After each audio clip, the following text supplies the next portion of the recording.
Good afternoon and welcome to this week's Lunch and Learn webinar. We run weekly webinars aimed to provide advice and share knowledge on key business topics and specialist areas.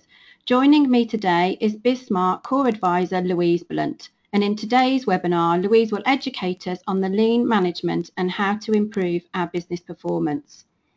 Before we start our webinar, can I ask you to use the question mark function on your screen to post any questions you may have for Louise, and Louise will answer them at the end of the session. Thank you. Louise, over to you.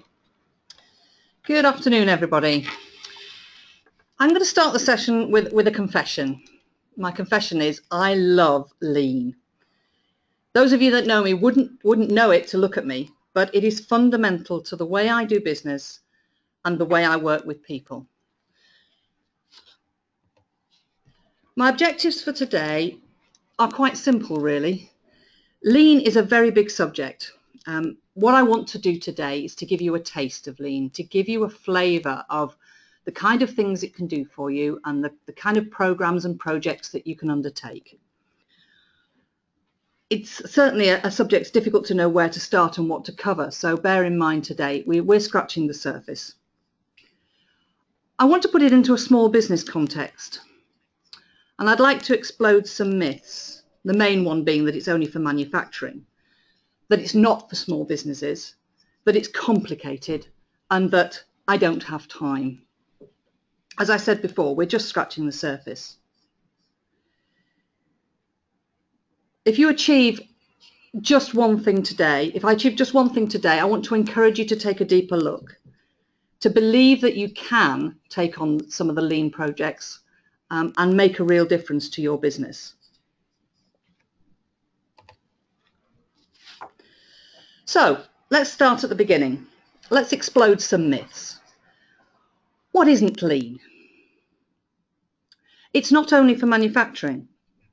It may have started in the manufacturing sphere, but it's used across services, governments, right across the board of businesses. I've worked for many years now with manufacturing companies, with service companies, and I've looked at putting it into things like the NHS. It's not only for large companies. Again, it started with the likes of Toyota, but anyone can get involved. You're probably doing some lean things every day and are not so aware of it.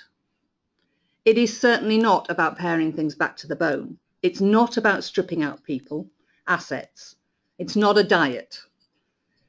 It's about gaining value and losing the waste. It certainly isn't just another management fad either. It's been around a very long time. It's probably been around for 50 years in one way, shape or form. It is all about common sense, and I think the biggest problem I have with lean is it is very often overcomplicated by the consultants. I want to also explode the myth that it's just for the management team. It is for everyone within the organisation, and quite frankly, if you're not engaging everyone within the organisation, you will find it very difficult to make progress with lean. I'm reminded of a video that goes back a long time, the John Cleese video, when he was involved with business consultancy. And he produced a video called Who Killed the Sale?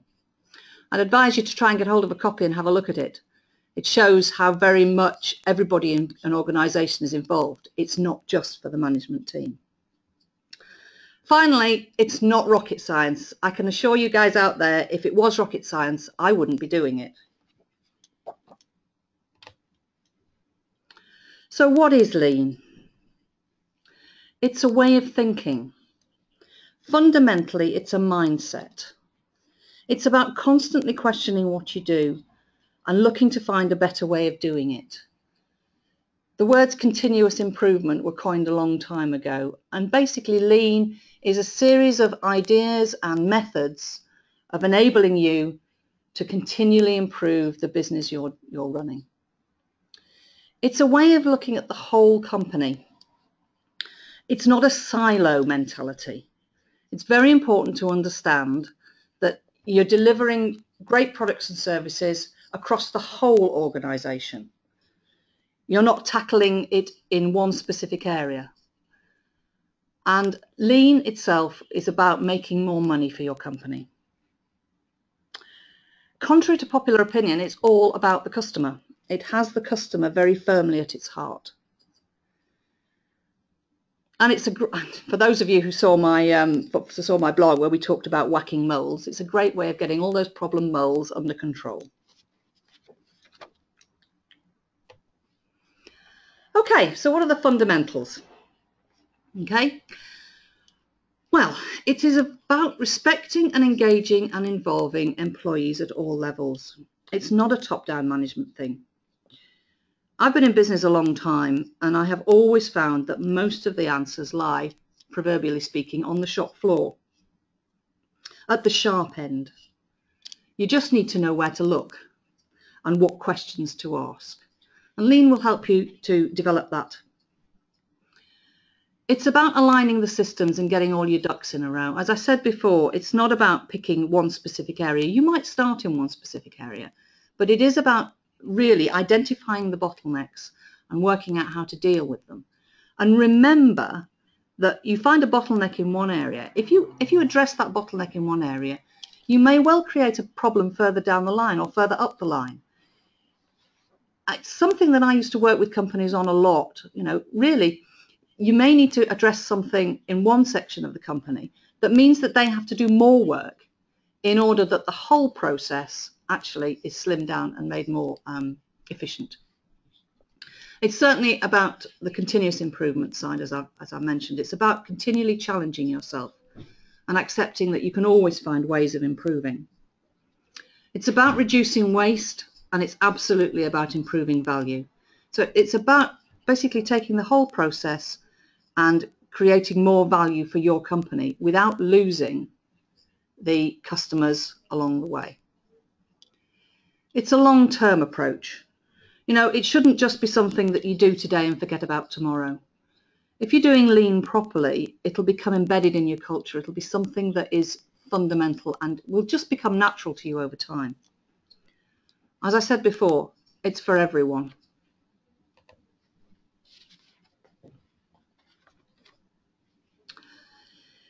Continuing with the fundamentals, it's very much about people. People create value, and they can also destroy it really, really easily.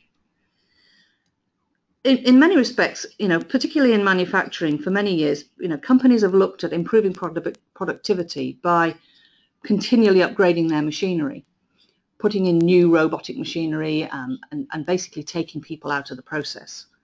And whilst there is obviously an element required of that, you can have the best machine in the world, but if you don't have the right people operating it, it can be useless. So fundamentally, it's about understanding that people create value. I mentioned that we're talking about it being right across the organisation. It doesn't just apply to the finance department or the people packing or the people in the office. It really does involve everybody. And it becomes a way of life. It becomes embedded in your culture. When we talk about the kind of things you can do with Lean and how you can implement it for yourself, we'll talk very much about all working together. The real value of getting people from different disciplines across the organisation or externally, if you're a very small company and you require somebody to come in from outside who doesn't operate in the same sphere as you. It's about getting people from different disciplines working on the same problem. About getting a fresh pair of eyes on the problem. Just remember, if you always do what you've always done, you'll always get what you've always had. So the new thoughts and ideas, the ability to ask the dumb questions, to see the wood for the trees, it's something that I often talk with my clients about, and those of you who are out there who know me will know that that's one of the places I start with you. Why does it work? Well, to quote from the book Lean for Dummies, it's proven. It's been around for 50 years, and it's been tens of thousands of organisations have implemented Lean processes. It makes sense. It's a series of simple ways of tackling challenges, and it's about combining years of experience with some modern tools. It is accessible. It's there for anybody, and it can be done on any budget. It's very hands-on, so it links into everybody. Everybody gets involved, and it is really interesting to see how excited people can get and how much progress you can make when you engage the whole organisation. Everyone has a part to play and a contribution to make. You don't need a great deal of understanding in order to be able to find solutions to some of the problems.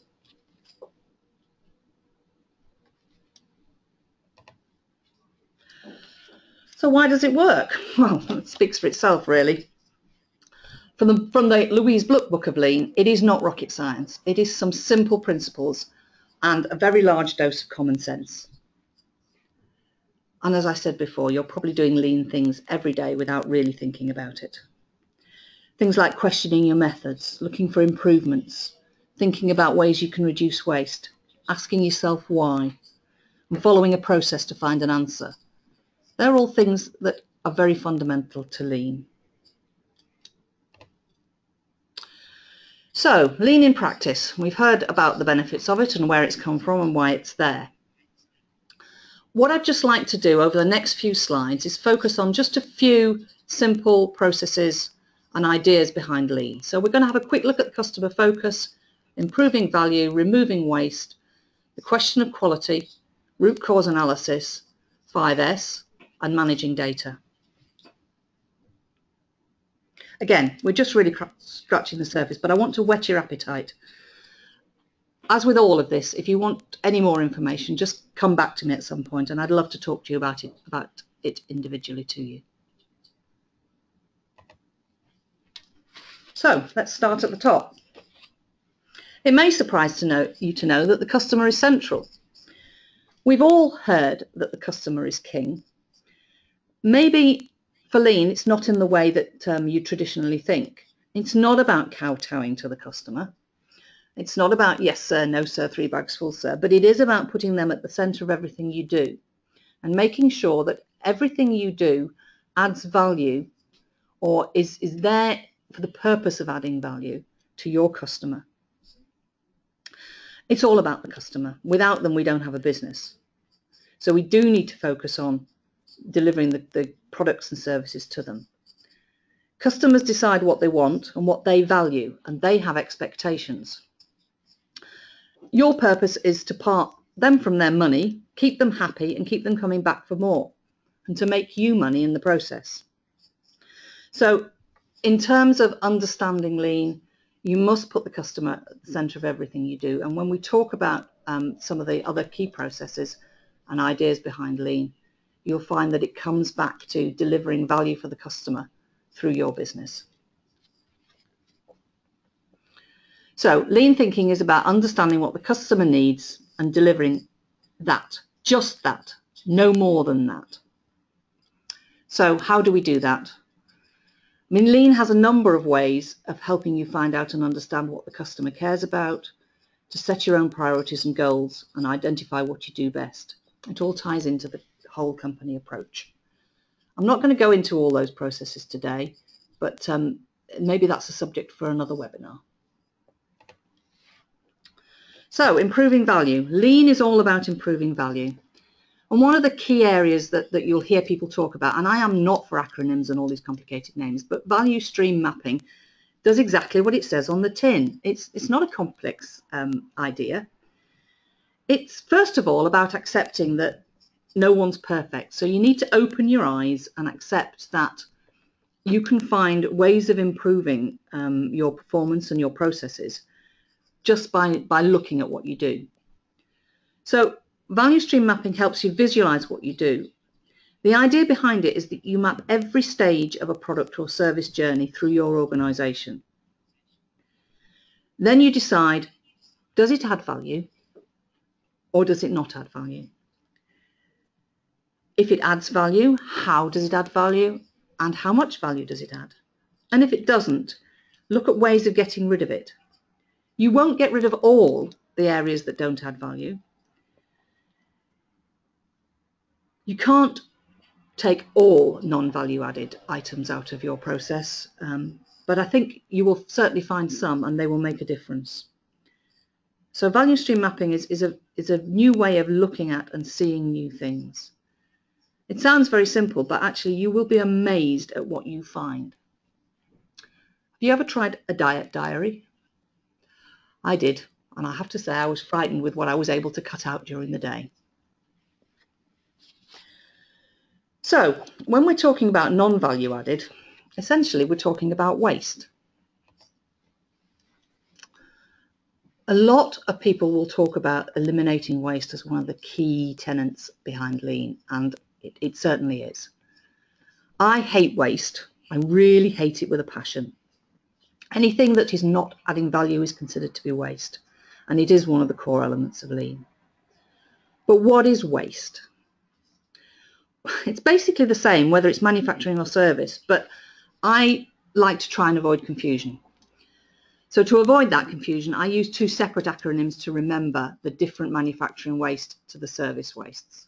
I think you'll find over the next couple of slides they are essentially the same. But if you talk about them using the same acronym, I tend to find I get confused.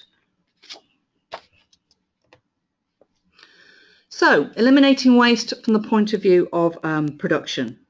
TIMWOOD is the traditional acronym. You will find other ones. This is just the one I happen to prefer. So we're looking at T, transport, transportation waste. What that essentially means is, are you unnecessarily moving items or information? Inventory. Under Lean, any items or stock that a customer has not had is classed as waste. So are you keeping unnecessary stock? Motion. Motion in this case is not the same as transport. It refers to excessive movement within the workspace. So are you having to move yourself around your workspace too many times in order to create a particular item? Waiting. Now here's one that I really love. Waiting for information and waiting for items to arrive. That is very clearly a waste. If you are standing around doing nothing, waiting for something to arrive, you're wasting time and you're wasting money. So, overproduction. Overproduction is basically doing more work than the customer requires. Doing work before it's needed. Doing work that maybe you are producing, again, it goes into extra stock, additional just in case. Overprocessing is basically doing more than fundamentally the customer has asked you to do.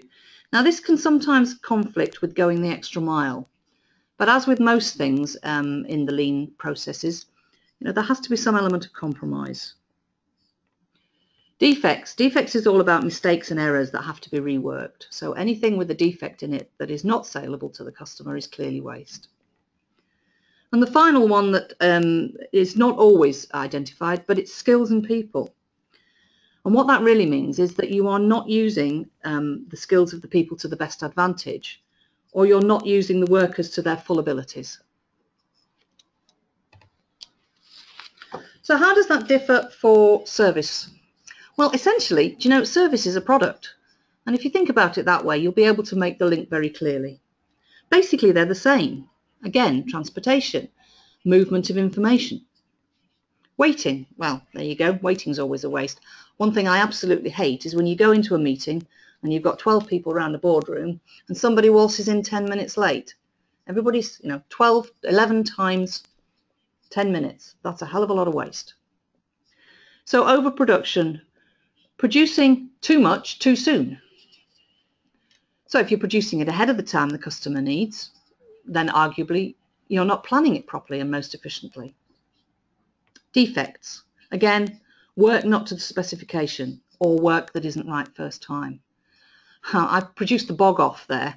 I remember having to work with a client once who actually initially wanted me to go in and work with them on a marketing project. And I actually was in there for about half a day before I said, hang on a minute, we need to concentrate on defects before we go anywhere else. Because the company was basically a bog-off company. They had to produce everything twice. Buy one, get one free. So we cancelled the marketing campaign until they were able to get their whole process correct. Inventory. Again, it's not just stock, but it's also excess equipment and facilities. So anything that is over what the customer needs. So services no one wants or excess capacity.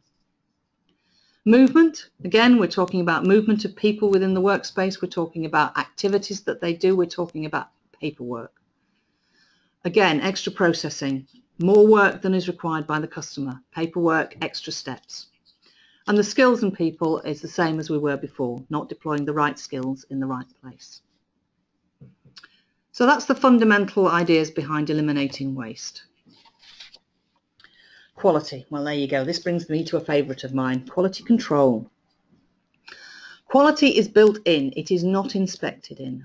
It doesn't matter whether you're a manufacturing or a service industry. Lean will help you to identify where you are making errors in your system and the quality of your work. And if you get it right, this is a frightening thought, you don't actually need a quality control function. Now, some of you out there may be saying, well, actually, we've got to prove this, we've got to show that, we've got to have all this paperwork. Inspection should be unnecessary. You should be doing it right first time. So one of the key parts of Lean is really about getting it right first time, and it helps you to make it happen. If Lean thinking becomes a way of life, then you'll find that quality necessarily follows it. Root cause. Lean is really about getting to the true root cause. Again, one of the things I've found over the years is a common failing when looking at problems is that you're not getting to the true root cause of the problem. You need to look beyond the obvious, beyond the first explanation. That's where most people stop. That's why it happened. Okay, well, we'll address that. One of the simplest tools within Lean, and one I use regularly, is the 5 whys. So you start by asking why. And then when you've got the answer, you ask why. And then when you've got that answer, you ask why again. And you bore people to death with the whys. But I can assure you, by the time you've got to the end, you will have the root cause of the problem. And if you deal with the root cause instead of the bleeding obvious, then you will obviously make better progress. When you're looking at the whys, you've got two really areas, really. Identification of the problems, that tends to be creative and subjective, and the verification of the problem. So when you've got to your whys, you've identified them, you then need to think about verification, which is very analytical and objective. 5S. Well, this is where one of the famous Japanese phrases and sayings comes from. I'm not about to go through what 5S stands for in Japanese, because actually to me it's irrelevant. It's been translated into simple English words. So 5S is a process that you go through, which basically takes each of the areas of your business and looks at making them more efficient and more effective.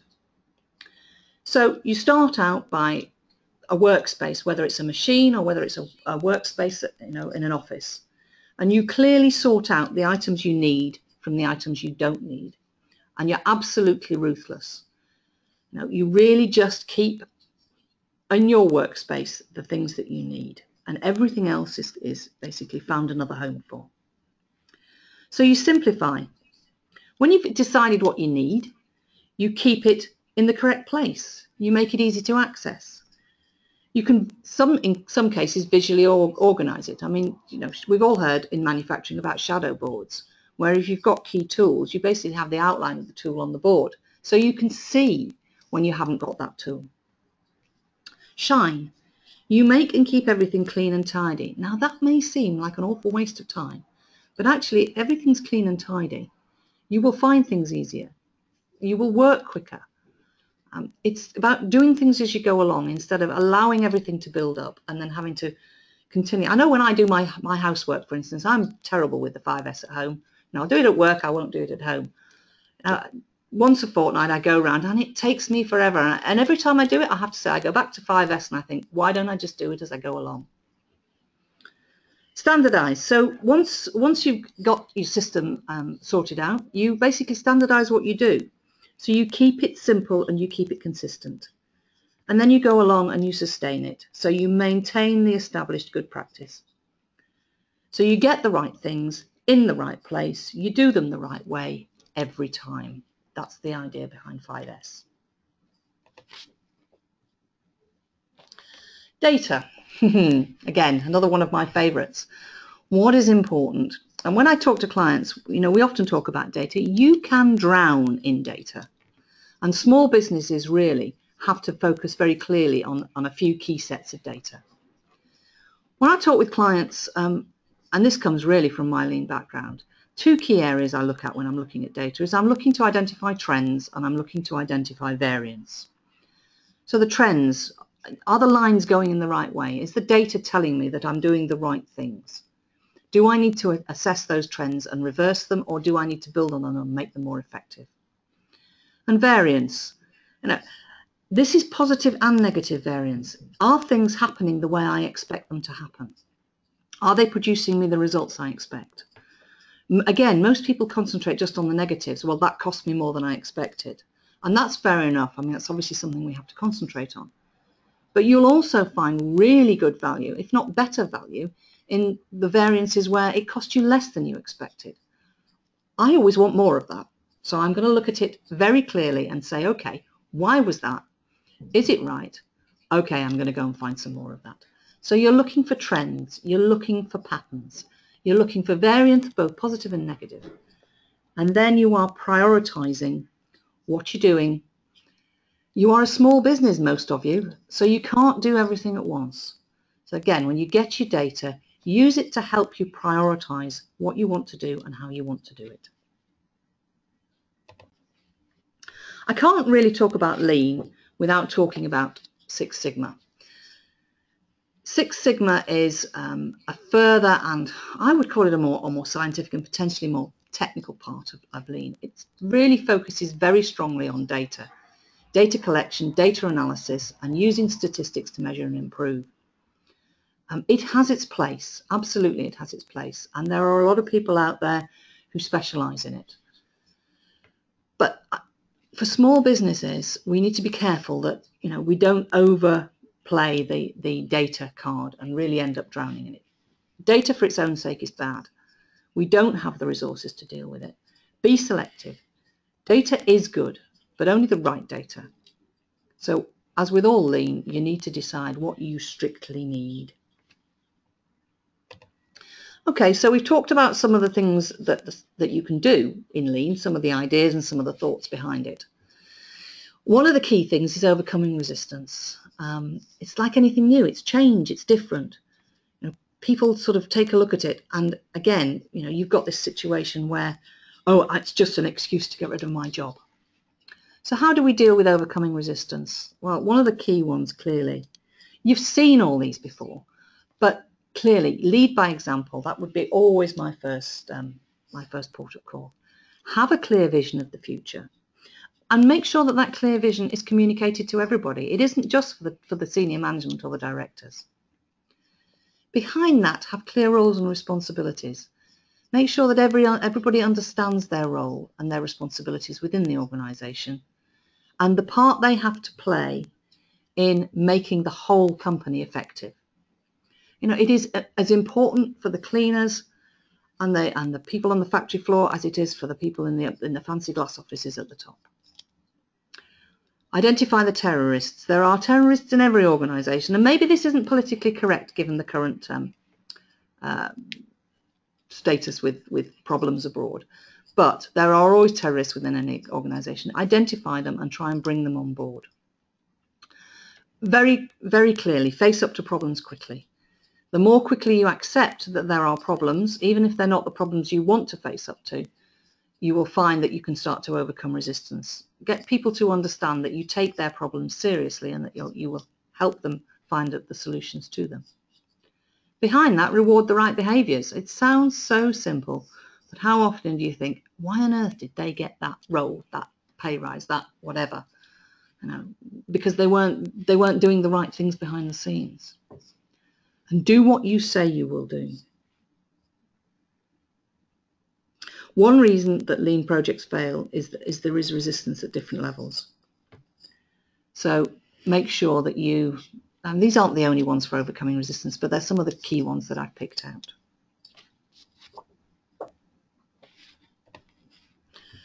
So just to sort of have a look at it, lean principles.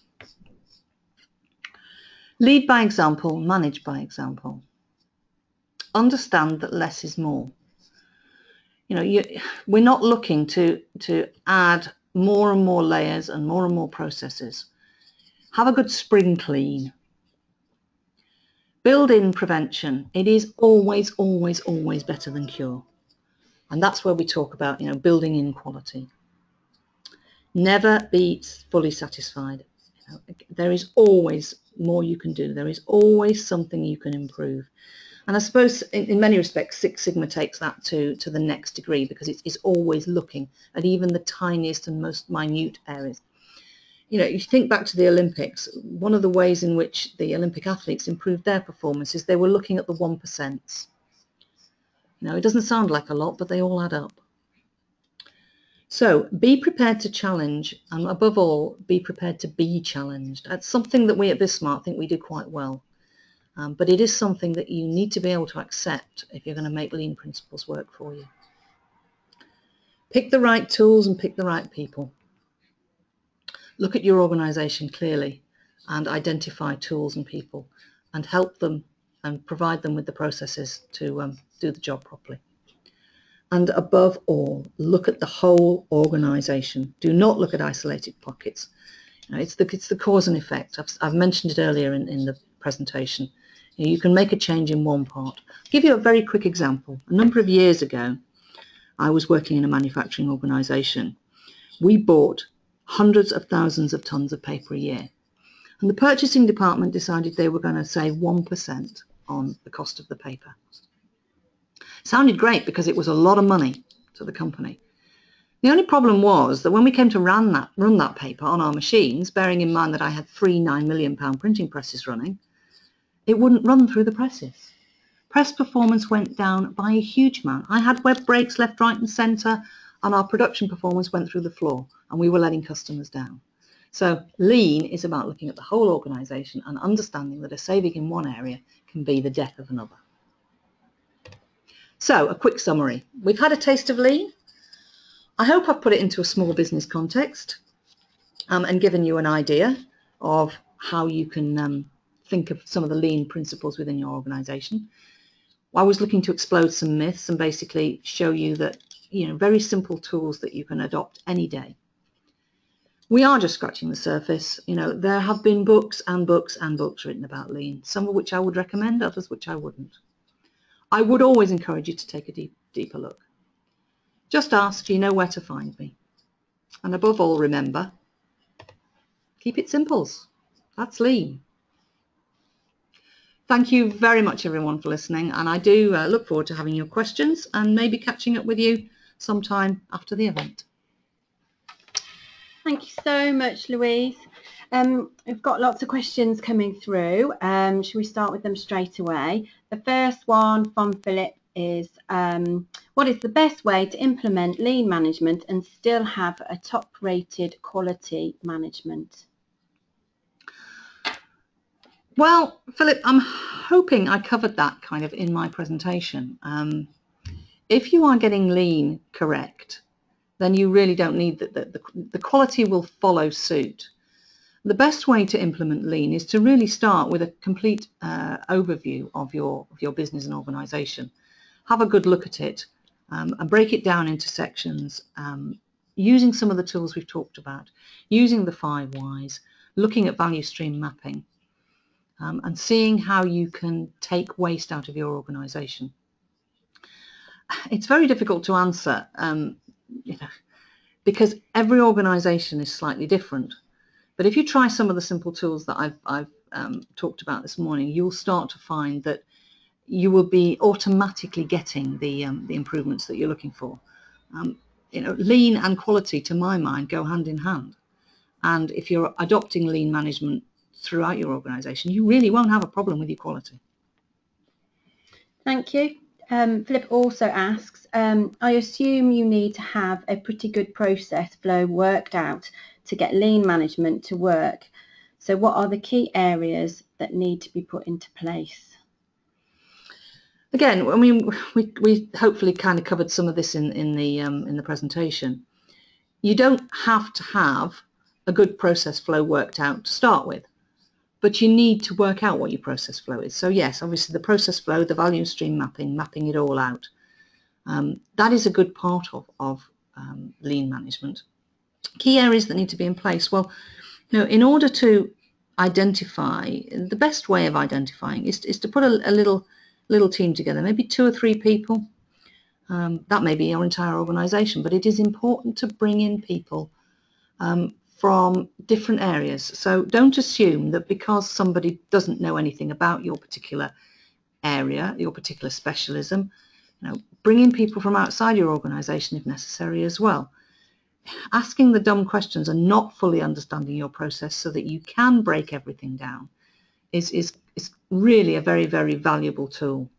So I would say the key area that needs to be in place is that you need to find people who will challenge you, people who will ask the dumb questions, and you need to be prepared to accept those challenges and make some changes on that basis.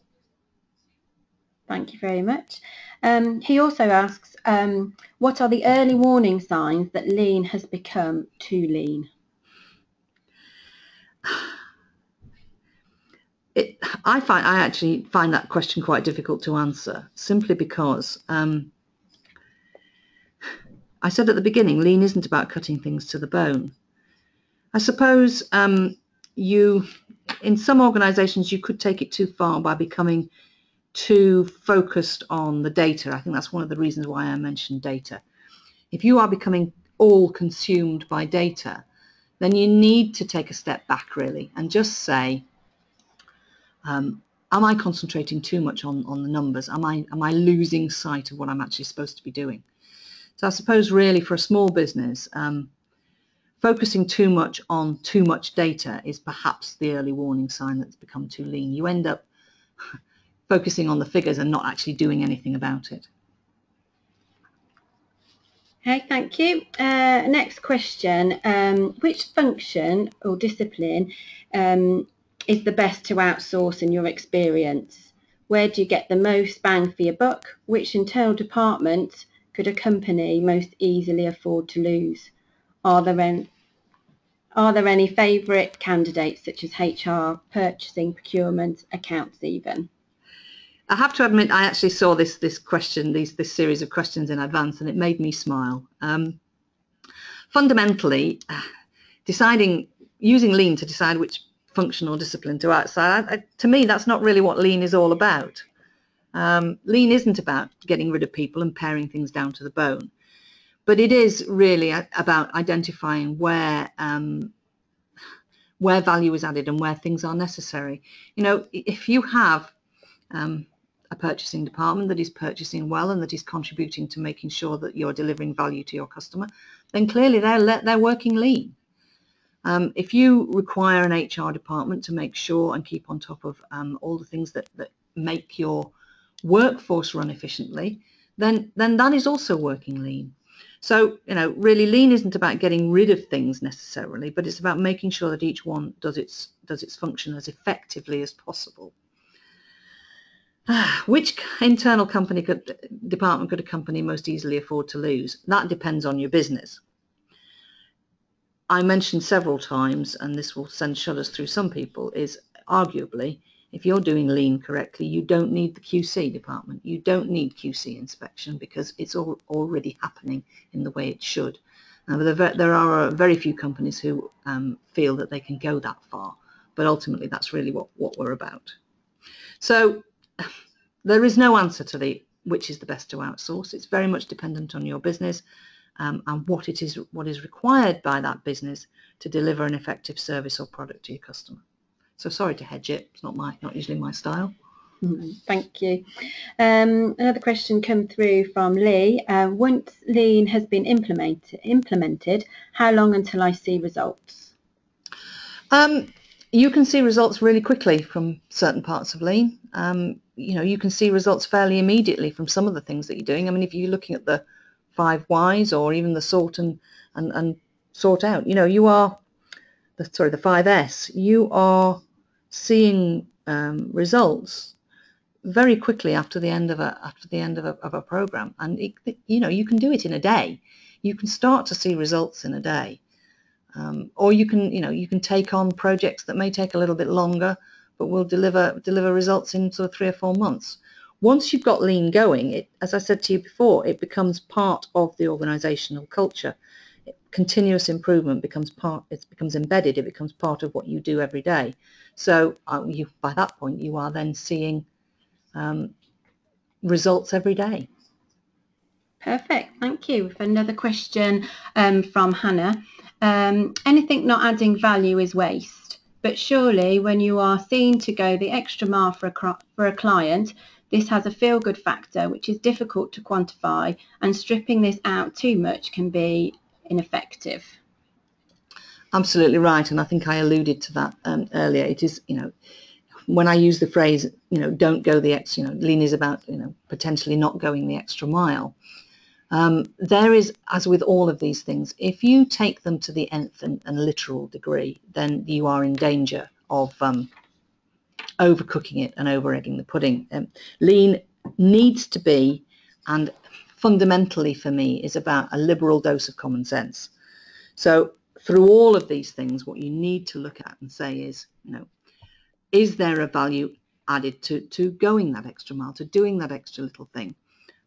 Maybe it's not strictly what your customer asked for, but if that then has the effect of delivering greater value to the business by getting them to come back, by potentially having them willing to pay more for the service, by enabling you to open doors to other services, then clearly going the extra mile in that case is delivering value.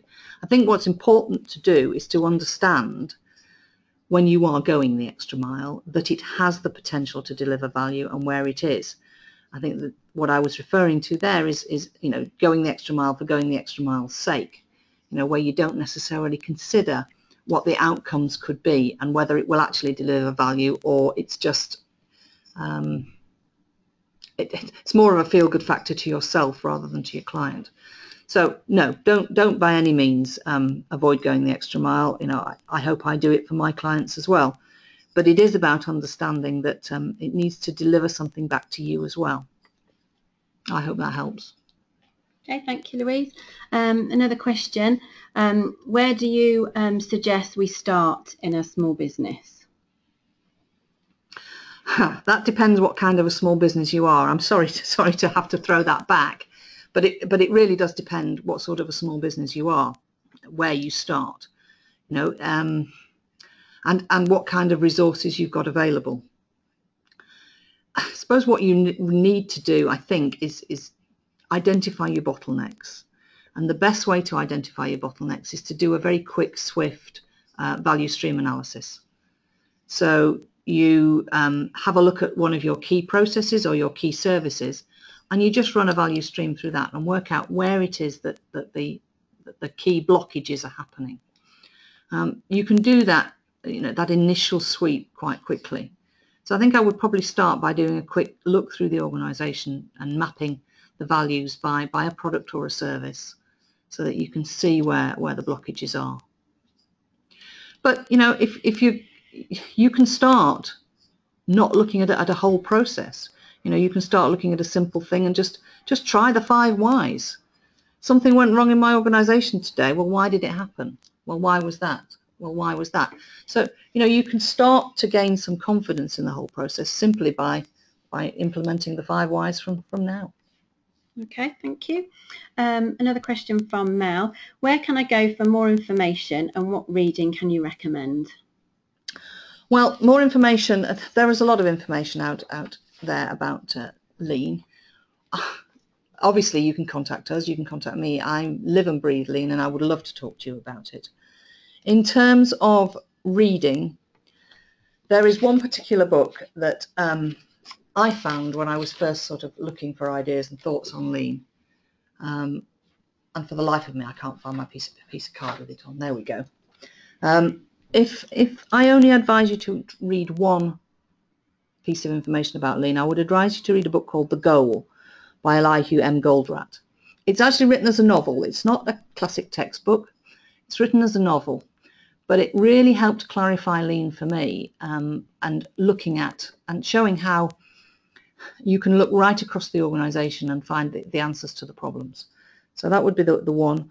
If you want a good, quick easy overview of Lean, then read Lean for Dummies. It's a really good place to start. It's written nicely and clearly and concisely. Great, thank you so much, Louise. That was a great session. I'll be sending out a copy of Louise's presentation and her contact details out to everybody that has joined us this afternoon. So thank you again, and I hope you make our Lunch and Learn webinars a regular slot in your calendar and join us every Tuesday at 12:30. Louise and I hope you have a great afternoon. Thank you for joining us.